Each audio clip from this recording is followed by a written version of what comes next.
Здравей! Радвам се, че си тук. Не защото трябва, а защото нещо в теб е решило, че не искаш повече да живееш така. Това решение заслужава уважение. Седни удобно. Постави си, ако искаш, ръка на сърцето и си задай един въпрос и честно отговори.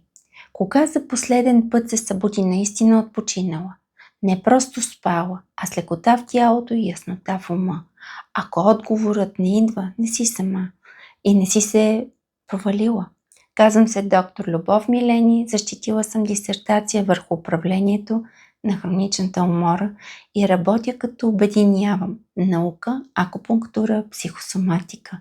И най-вече аз съм жена, минала през собствената си тъмна нощ на хроничната умора. В следващите минути ще погледнем истината, без да я осъждаме, без да захаросваме. Защо почивката не помага? Чувала си, почивай повече, намали стреса, опитай йога и си опитвала. Спала си по 10 часа и си ставала по-разбита, взимала си отпуск и си се връщала по-изтощена. Това не е защото не се стараеш, това е защото моделът е грешен. Почивката лекува обикновената умора, но хроничната, тя е мултисистемно нарушение на митохондриите, на нервната система, на хормоналния ритъм.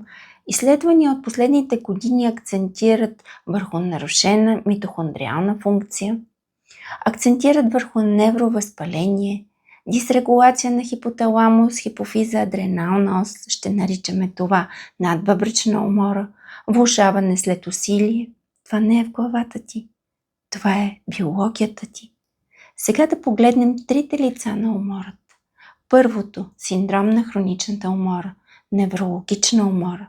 Ключов белег тук е това, че след натоварване се явява влошаване на състоянието 12-48 часа след усилието. Мозъчна мъгла, към това спада болка в гърба, в главата, в гърлото. Втория момент – надбъбречна умора, стресовата умора.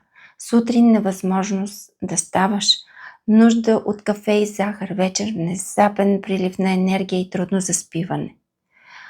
Третото лице – бърнаут, психосоматична умора, емоционално изтощение, безразличие, повече не мога. Резултат от години претоварване, често при жени с перфекционизъм и грижа за всички, освен за себе си.